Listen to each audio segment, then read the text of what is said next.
What's inside the box? Well, this time it's a letter from half a century ago that I wrote to Bollo the Duck. This is a copy because I like the letter, and so before I sent it off, I made this. And I'm going to read you the letter in a moment, but you're going to need some background information about Bollo the Duck, I imagine, because you probably don't know who that is.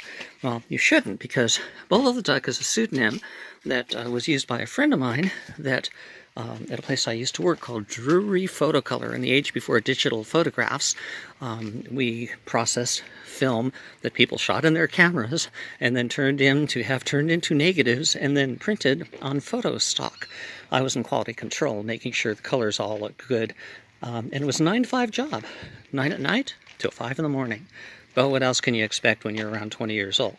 So anyway, around 2 in the morning, Pat and I would get together. His name was Pat, and we would exchange notes, thinking ourselves both to be great wits, and moving into the house here so I'm more comfortable when I read you the letter in a minute. Anyway, I would see him arriving and say, "Oh, I thought I heard the pitter feet of little Pat." And another time I told him that I felt like that day and out of sorts.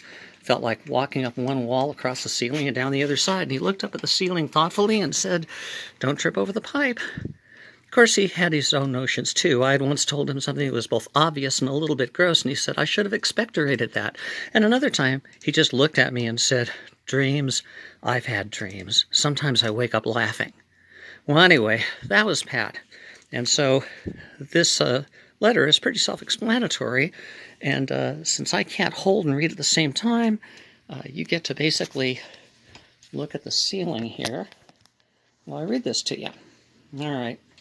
Consider this a podcast. The visual portion has just ended. And here's the letter from me to Bollo the Duck from some 50 years plus ago. Dear Bollo. Dear Bollo? Is that something like rabbit droppings? So I said to myself, so what if Pat didn't stop by before he left like he said he would? Side note, Pat was going to move from California back to Florida. So I said to myself, so what if I purchased a 6-pack of A&W and picked the fur off the floor? So I answered myself, so what? And then I said, to no one in particular, I know, I said, if I cast a lonely vigil by the mailbox. Well, the die was cast. So for 40 days and 40 nights I perched upon the upper step, taking little solace from my friends and an occasional cup of hot chocolate from my dog. An enterprise of great pith and moment, which often came a wheat, because we were out of rye. On the 41st day, the local 402 was obliged to surgically remove the porch from the seat of my pants. So I gave up. I laughed. I stamped my feet. I shouted, "Ha ha, ha ha," and that was the end of it. So, find a cozy niche I did. And just when things have settled into disarray, what to my wondering eyes should appear but half of Pacoima, Jack Frost, and Will Gear? For the sake of a rhyme, what lengths I leap. And also your letter arrived. No fanfare, just a little dust and pony sweat. What was to be done? This! Disgusting, isn't it? I mentioned it to my fellow appendages at Drewry Photocolor that I was privy to a communiqué, and instantly I was besieged by an uproarious clamor.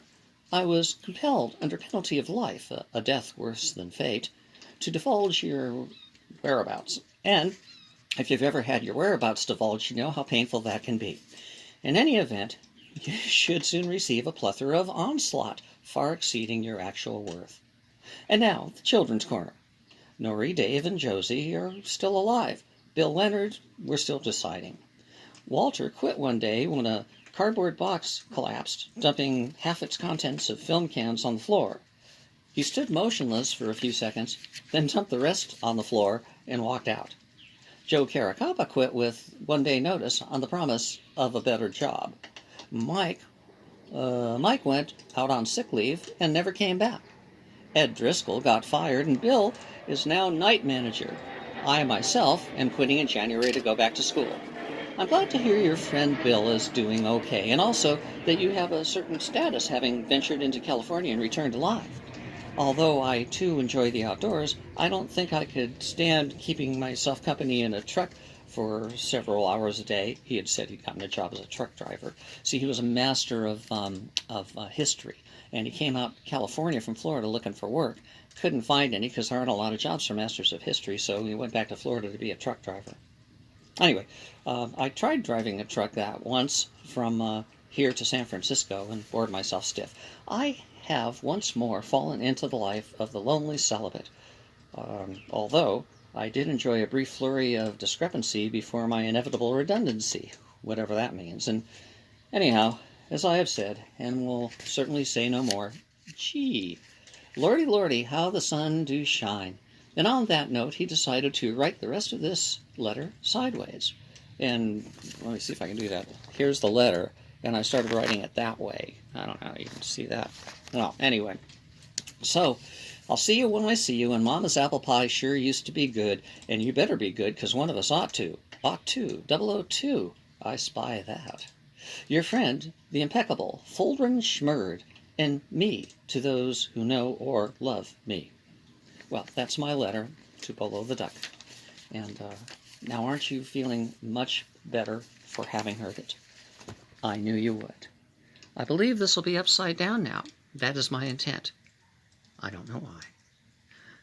Okay, we'll see you next time then for another item that's inside the box.